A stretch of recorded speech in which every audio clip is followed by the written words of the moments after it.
Get in the know. Non-stop Vikings talk. It's Purple Daily on Score North and ScoreNorth.com. Change, and sometimes those changes are scary, but bringing in somebody like Lamar Jackson, I think, would be prime. You might have to send a player as well to the Ravens. Lamar Jackson wants out of Baltimore. Minnesota could send Kirk Cousins. They could send Zadarius Smith even to Baltimore because he is also under contract still. Send him guy. He's owed $10 million. Ravens, you could have a guy on the cheap, which apparently you're not willing to commit money long-term just yet to a quarterback, and that's fine. Then you're gifted 2 first-round picks. Have at it for the next couple of years in quarterbacks. Pick who you would like if Lamar Jackson is not your guy. But, Lamar, do you want to go win Super Bowls? The Vikings are right there because they're winning their division in the regular season. Make a change. Wow. There she is, former Royce and Mackey intern, Jamie Erdahl. It rubbed off? Like, what happened? It rubbed. First of all, the Crusaders are going to be on her today. She is. I've already seen it. Yeah. Oh, she's getting hammered by the Crusaders. Are very upset on Twitter. Don't look at the DMs because it's going to be ugly. But good for her. That's great. She's it's a classic. Oh, she wasn't Score North, but she was 1500 ESPN. You're all the same, negative, just wanting to dump on Kirk Cousins. No, she's not wanting to dump on. She wants to elevate the Vikings to a Super Bowl. So she learned well 13, whatever it was. She did. 12 years ago when she was interning. This is Purple Daily, Daily Vikings Entertainment, presented by our friends at TCL, now an official partner of the NFL. No matter what you watch, TCL has award-winning TVs for any budget, any space, all with stunning picture quality. And TCL makes more than just TVs. They offer mobile products, audio devices, home appliances. TCL brings you joy and simplicity through innovative technology. Learn more at TCL.com. We have some Caesars over-unders that are very interesting to get to and a mock. But we start with breaking show news. Judd, get the flag ready. It's ready. Because we have an official location for the Surly Draft Party. Park Tavern. There it is. That's right. April 27th. Here, I'll turn this down so the audience can hear the details. As you can see on your screen, the Surly Draft Party at Park Tavern, April 27th at 6 o'clock. And Purple Daily will be there streaming live on YouTube. All three of us will be there. We're trying to see if Thor, our draft expert, is going to be there in person or if, because he's got a regular job with Fantasy Pros and Draft Pros, but or Fantasy Pros and Betting Pros. So, but we'll have some guests. We'll have some giveaways. It'll be indoors. Get the flag. Yep, it's going to be indoors. It's going to be. Hold on. There we go. All right. Although there was so it's going to be indoors at the 11th frame, and which is a really cool back room area, a back bar. It's like a whole different section kind of behind the bowling alley of Park Tavern. And if enough of you crazy Vikings fans show up, there is an outdoor but heated patio tent area that's massive with TVs and whatnot. So you're not going to be standing outside getting rained on or whatever happened last year. So we're looking forward to it. April 27th at 6 o'clock. This thing starts. I think the draft actually starts at like 7. And we will be streaming live on YouTube from Park Tavern, the Surly Draft Party at Park Tavern, boys. And not only that, boys, but Before I Die will be relaunched that night. The Before I Die beer from Surly will be relaunched. It's going to be on tap. Hold on. Judd's going to dislocate his shoulder here in the first 5 minutes of Purple Daily today. And there are rumors, there is work being done behind the scenes as we speak right now to also try and get the cans of Before I Die. And wow, so people can show us your cans in person. Let's just throw this out there. There's a new design. Oh, wow. There's a new design. There's a new. I can't do it anymore. I can't do it. Where did it go? My shoulders. I put it down. Look at how heavy this thing is. Yeah. There's Judd's workout for the day. There, he's got his. So that's all I got. So we're pumped. The Surly Draft Party at Park Tavern in St. Louis Park. Book your travel if you're coming from out of state. We know we've had, and we apologize. We've had people emailing and asking, I want to book my travel. Well, you can book a flight, we said. But Park Tavern is the location. April 27th, 6 p.m. And there's hotels in the area. For anyone local, carpooling probably makes the most sense because there is a parking lot, but like Probably not. I don't know that there's like 300 spaces. So if you guys could carpool together or Uber and be responsible. Maybe. Yeah. Yes. Okay. Very good idea. So, and we'll keep you posted as we might add some fun things here and there, giveaways. So we'll keep you posted over the next month. All right, boys. So Caesars came out. I think this is the first major sports book to put over-under win totals out to the public a couple days ago. And the NFC North is very interesting. According to Caesars, here's how the NFC North stacks up.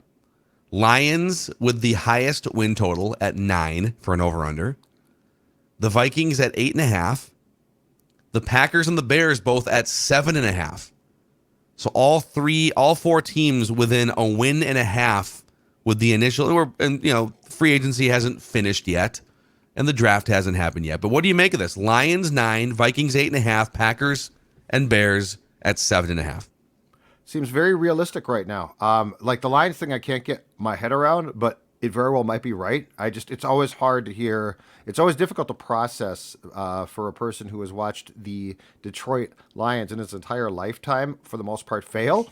It's hard to hear them atop the list. But I think right now, without the draft done, with the first wave of free agency done, but certainly the roster construction is not done, I think 8.5 is very fair. Like I'd probably take the over right now, but I would only say 9, maybe 10. So I think if I was in Vegas, I would take the over. But again, Vegas being Vegas, I think that's probably right now pretty spot on for the Vikings. I mean, they won 13 games last year. A lot of them thought they were kind of fraudulent, right? Because they were comeback kids, 8 fourth quarter comebacks, etc. 8.5 seems about right. I think the Lions at 9 is a little high. I know everyone was riding high on them. Their offense looked good last year. Jared Goff was one of the better quarterbacks in the second half of the season. But 8.5, I think that sounds about right.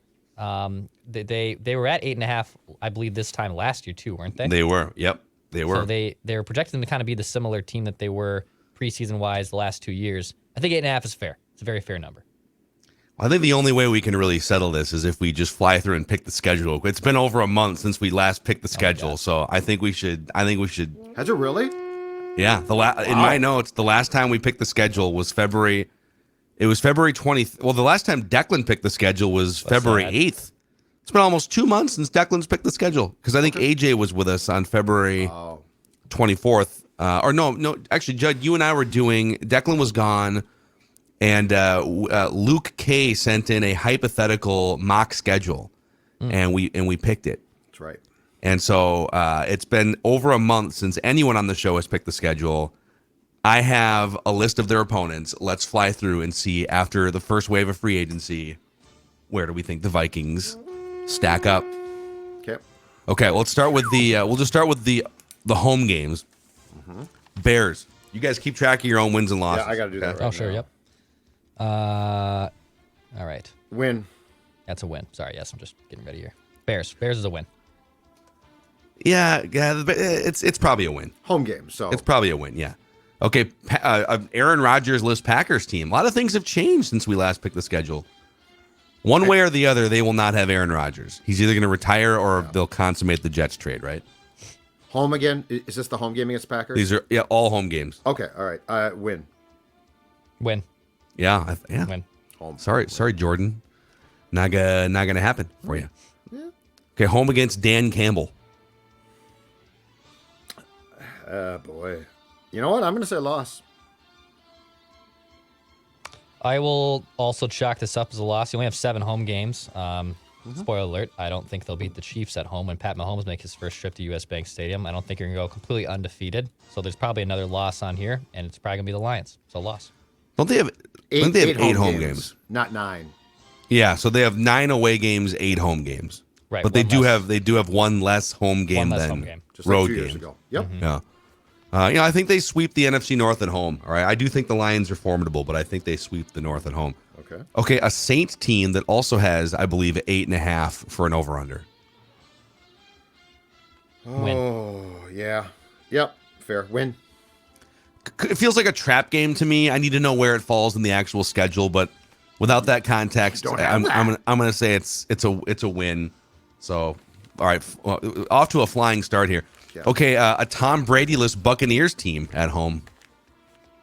I think this is a win. I mean, the Bucs look like they're ready to reset here.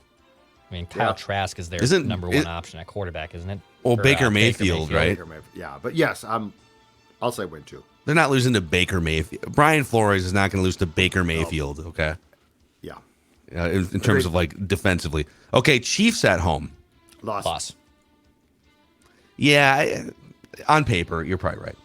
Okay, Chargers at home. Chargers. The Chargers. Eric Kendricks, fourth quarter pick for a touchdown. Loss. This is a tough one. Dex, did you say loss? I say win. Okay. I like Kellen Moore there. Kellen Moore is now coaching Justin Herbert. I'm a big fan of that. I'm like the only skeptical of buying all in on Justin Herbert's stock, but I'm going to go with this as a win. Yeah, I think it's a loss. I'm also trying to do some hedging here. I don't think they're going to like run the table at home. So, but then we get 49ers at home. Loss. Yep, loss. Is Brock Purdy going to be healthy by then, or is Sam Darnold, who's playing quarterback, Trey Lance? We're all saying loss. I think they beat Kirk the Niners Cousins? at home. Is Kirk Cousins playing quarterback? Could be. Is Revenge Trey Lance game? playing quarterback for the Vikings? I don't know. Okay, so you guys go loss. I say they beat the Niners at home because we don't know who's playing quarterback. Oftentimes it doesn't matter for the Niners. They just beat you with Brock Purdy. Okay, the road games. We'll start with the division at Chicago. Loss. Yeah, they've had good luck here the last few years, but I think that luck runs out. I think they'll finally drop one at Soldier Field. It's a loss. Yeah, and then at Lions, I have them losing at Lions, at Bears, just for the purposes of this exercise. At Lions. I'll have as a win. I Yep, think me they'll too. split with the Lions, and it'll be on the road. So So you guys have them splitting but winning in each other's split. backyards. Okay. And then the Packers at Lambeau Field. I'm sorry. win. The Packers are due to go in the tank for like Yeah, 10 years, just, Just a win. Okay, because you just said that, loss. You just It's a jinxed win. it. You It's a just win. jinxed it. You jinxed No, it. They're not losing that. Split. Falcons on the road Win. with Desmond Ridder right now as their starting Yeah, quarterback. Okay. That's a win. I I think it's a Yeah, win. unless they get all of a sudden they put themselves back in the Lamar sweepstakes, which I know they no. Could happen. But, Okay, I'm going to call. So we're all going win? Yeah, win. Okay. I'm gonna call Panthers on the road a trap game loss. Sure. Thielen, 2 touchdown catches, 250 yards. Yep. Yeah. Unbelievable. Loss. Yeah, I'll go with the loss too. And I'm sure a very heartfelt, respectful post on Instagram by Caitlin Thielen after the Vikings lose that game. See what you've lost? You lost more than a game today. Broncos on the road. Loss. I'll go loss too. Peyton. Did you see Sean Payton's comments that the film of the Nathaniel Hackett Broncos was tough to watch? No, what? You just throw him under the bus? You just torched him. It was great. There's no way, like Russell Wilson clearly has some weird idiosyncrasies and he's just kind of a weird guy. Doesn't really connect with teammates, clearly. But he doesn't just drop off a cliff. There's no way you just go from being one of the best quarterbacks in the league to being worthless overnight when you're 33 or 34 years old. So Avoiding Hackett might be one of the biggest breaks that teams like the Vikings got. Like, imagine if you had, like, the difference between him and they O'Connell. interviewed him too, man. And he impressed them. Yeah. Ugh. Anyway, all right. I sorry. still need to see it. I'm going to say it's a win for the Vikings. Okay. All right. Raiders. Road Raiders. game. Garoppolo. I'm gonna go with a win. I'll go with a win for this one, but I wouldn't be surprised. Depending what time of year this is, obviously we do Vikings vent line, but Vikings fans are going to be in flock going down to Vegas for this. It's going to be a blast. Oh, my gosh. Yuck. Win. Yeah, it's a win for me. It's a win for me, dog. Okay, at Eagles. Loss. Loss. Just loss. Yep, I think so. And then at Bengals. Loss. Loss. I have it as a loss as well. Bengals are these are two of the best teams in the NFL playing them on the road. We'll see. Judd, you said loss, or are you still thinking? I'm still thinking. Okay. Still thinking. Is this the last one? Yep. Yeah. Oh, and aren't you doing the math? Yeah. Oh, yeah. No, I'm trying to think if I want to give him a win here because I got to even things out a little bit. I feel like I've gone too far. No, you should be picking. They're playing the Bengals. Yeah. No, Don't be looking at their overall cumulative record. You're looking at a I'm matchup. taking you guys inside Can they my win? mind. Can they win I'm taking in Cincinnati? you guys Are they inside my beating the mind. Bengals? I am taking you guys inside how I'm thinking. No, they're not going to. So loss. Can I propose this? What if I propose a different opponent? What if I propose the I just Patriots? took What you if they guys play the Patriots inside- instead? While I have my sports page out and I'm writing this down, I am giving you the thought process. All right, so drum roll. I have them at 10-7. 7-10. What? I just 9 told you. 9-8. I went a little bit too far. A little bit. Do you think there's a chance they go 7-10 with Kirk Cousins as their quarterback? I think I went a little too far. I think the road. I do think. No, I don't think that they do. But I do think that the road schedule is going to be an issue. That road schedule is a gauntlet. So yeah, it's all right. It's Bears, Packers, Lions, Yeah. Falcons, Panthers. Is it a gauntlet? Broncos, Raiders, I mean, you're playing one more road game. The Eagles, Bengals. Eagles is an automatic L in my opinion. Eagles is for sure an automatic L. Maybe the Bengals fall. Carolina might become a tough one. Yeah, these are. I'm not saying these are pushovers, but the Falcons are not going to be that good. The Raiders are going to be, in terms of teams that are going to be fighting for a conference championship spot. There's maybe two Eagles and Bengals. So I think you went too far, Judd. I might have gone too far, but I think with the way that the league works, that is a tough schedule on the road because there's not that many great teams. Like the league just doesn't have like a ton of dominant teams as we saw last year. But that's still a tough schedule.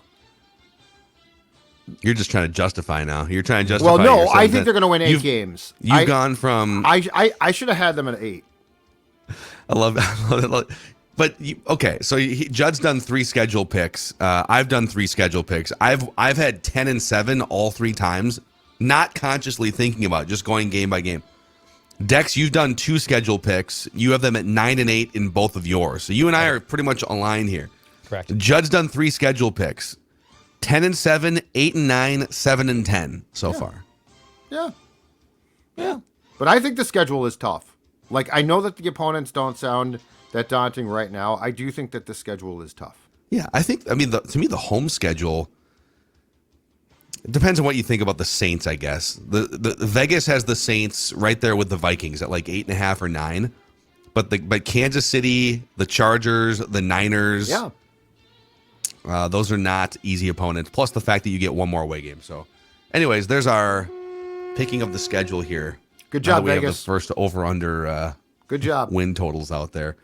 A shout out to our friends at Federated Mutual Insurance Company, gentlemen, helping us build our business here at Score North and Purple Daily, and also helping countless business owners and companies over the last 100+ years.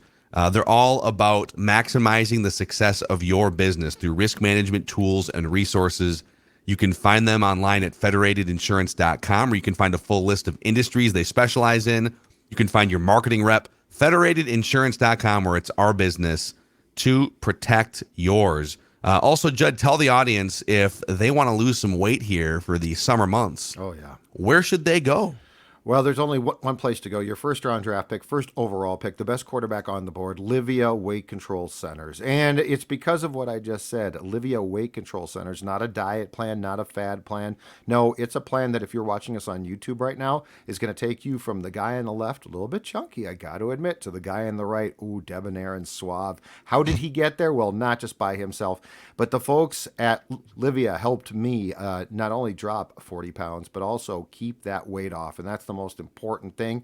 Here's something else that's important. Have I got a deal for you? Speaking of deals, first 8 weeks right now, free. So that means you are going to go into summer having lost weight and also having done it with the first 8 weeks for free. What a deal. The only thing left for me to tell you right now is how you contact them. 855-GO-LIVIA, Livia.com, Livea, Livea.com. That's how you start. Tell them about that sports dad plan that you want to drop that weight for summer. I want a mock. Oh, we have a good one here today. Jordan Reed from ESPN.com has a mock draft out. It's not a 1-round mock. It's not a 2, not 3, not 4. Not 5, not 6. It is going, it's a 7-round mock draft, all the way from the first overall pick to Mr. Irrelevant. Todd McShay perked up on Twitter and said, "Can't wait to dive into this." So even Todd McShay is excited to dive into this. So you guys tell me, I could go through all 270 picks or whatever here if you want. I'm good on that. You're good? Okay. Yeah, I got a busy schedule today. Okay.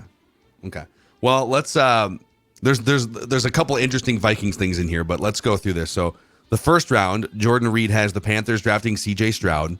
And by the way, before I go any further, we've done, I think, 34 mock draft roundups here, or 34 mocks in our roundup. And the cornerback well has kind of run dry a little bit here. It was like 60 or 70% cornerbacks through the first like 20, 25 mock drafts. It's been a while. Lately, it's been more wide receivers. Mel Kiper and McShay went receiver.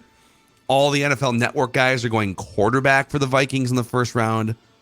There's been some other non-cornerback defensive positions, but it's definitely, since the Vikings signed Byron Murphy, the trend has been to go away from cornerback. And I believe that there was a certain outlet that started to talk about that potential for a trend before the Byron Murphy signing.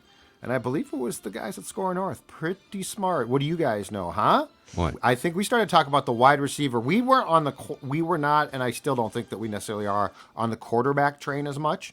But the wide receiver thing makes a lot of sense. Boy, don't dislocate your shoulder twice in one episode there, Judd. Patting yourself on the back. What was first time for? Oh, but a flag. I got tired. But yes, we did kind of call that from a distance. So CJ Stroud to the Panthers, number 1. Bryce Young to the Texans, number 2. Will Anderson Jr., Anthony Richardson, 4 to the Colts. So there's 3 quarterbacks off the board. Jalen Carter to the Seahawks at 5. Will Levis, 7 to the Raiders. And then we get some edge cornerback. First receiver off the board, 12. Jackson Smith-Njigba to the Texans. And then I'm just going to scroll down here. Some cornerbacks, some meat and potatoes.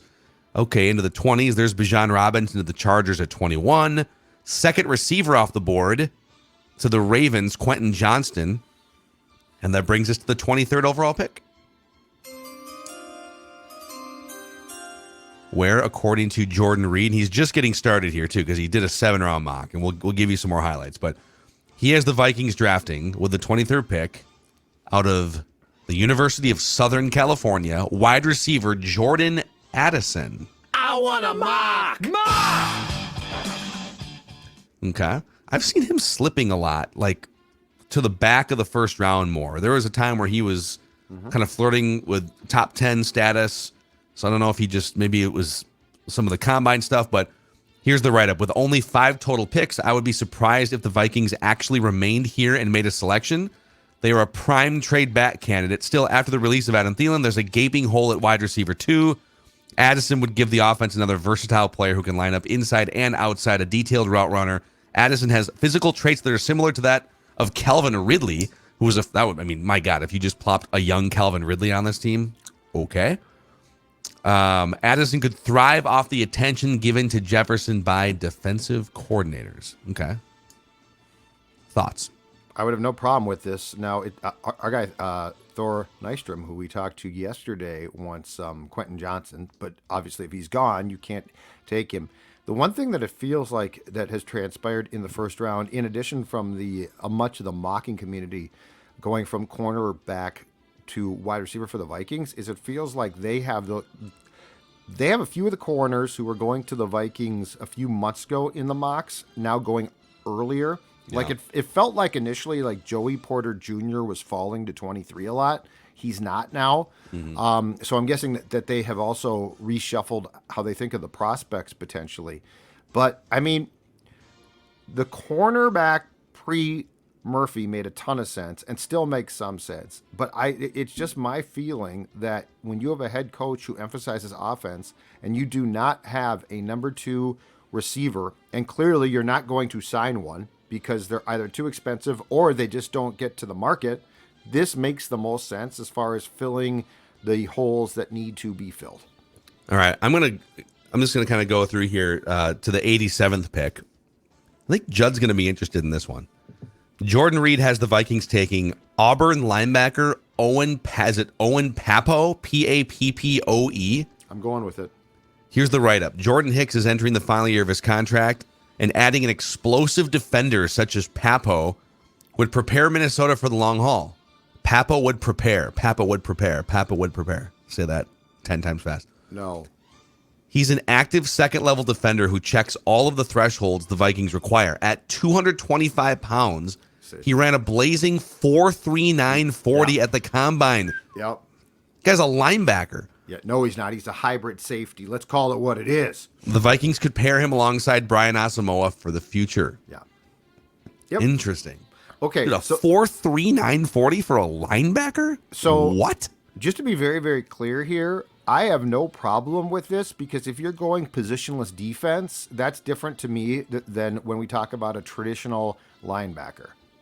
So, like, because this is a safety. This is a guy who's going to come down. Like, imagine if you have, assuming he can play, imagine if you have a guy like this and Lewis Seen and Asamoah and the speed. I mean, it's going to be like bees, man, converging around the offensive players. Bzzz, and they're going to get you. They're going to get you. So this is the type of thing. This is where I think the league is going defensively. And I love it because I think it's going to be a lot of fun to watch. I mean, think about if it works, right? It's one thing on paper, but if you have two blazing fast sort of hybrid safety linebackers taking over for what used to be Eric Kendricks and Jordan Hicks as 30, 31-year-old more traditional middle linebackers. And Kendricks had some speed back in the day too, but oh yeah, interesting. Okay, and then I'll give you one more here from Jordan Reed's 7-round mocker, and it's maybe the most interesting one. In the 4th round, with the 119th overall pick, the Minnesota Vikings select out of UCLA quarterback Dorian Thompson-Robinson. I want a mock. And here's the quick write-up. all right. He says Dorian Thompson-Robinson to the Vikings. Kirk Cousins is entering the final year of his contract. It's clear the Vikings want to keep their quarterback options open. I'm going to call him DTR for the purposes of this. Would provide them with a cheap backup who could be groomed as an eventual successor for Cousins. DTR is viewed as a notch below the top 5 quarterbacks in this class, but his stock has risen after an impressive pre-draft process.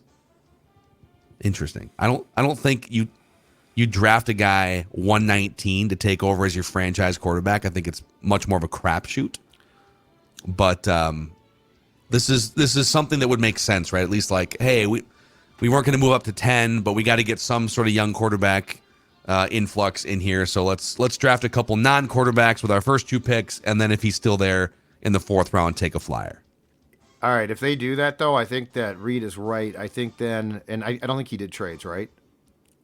Not this deep in the draft. No. Okay. So, but I think I think what he wrote in a synopsis of the 1st round pick is right. I think if the Vikings are going to take a flyer type of quarterback, they have traded back and gotten more picks. I don't know you take a flyer type of quarterback. And by the way, I'm for it ordinarily, but if you only have 5 picks, like that's not a lot of picks. But if you accumulate picks and you go back and let's say you pick up a couple more, now you're at 7 or 8, then I think I think the odds increase of doing something like that with DTR. Yeah, I could see that. Yeah, trade back from 23 to 30, pick up an extra 3rd round pick or something. I could see that. So there you go. There's the 7-round mock from Jordan Reed. He also had, you can go through it on ESPN.com, although it is an ESPN Plus thing. Like he's got him taking a Louisville cornerback with 211 and then an interior defensive lineman with their 5th round pick or whatever it was. So, all right, there you go. That's a wrap. Go tell your friends about the Surly Draft Party at Park Tavern. Purple Daily will be there. Let us know. Send us a tweet. Let us know. You gonna show up and talk some smack to Judd to his face? Oh yeah, do it. Cheers a beer and then take him deep on his Kirk Cousins hate. His Adam Thielen hate. Yeah, we're looking forward to meeting as many of you as possible. So we are pumped in just under a month, or I guess a month from tomorrow, technically, right? A month from tomorrow. The draft party at Park Tavern. And then we'll hit you with another episode of Write That Down predictions and an accountability session here on this Wednesday, Purple Daily.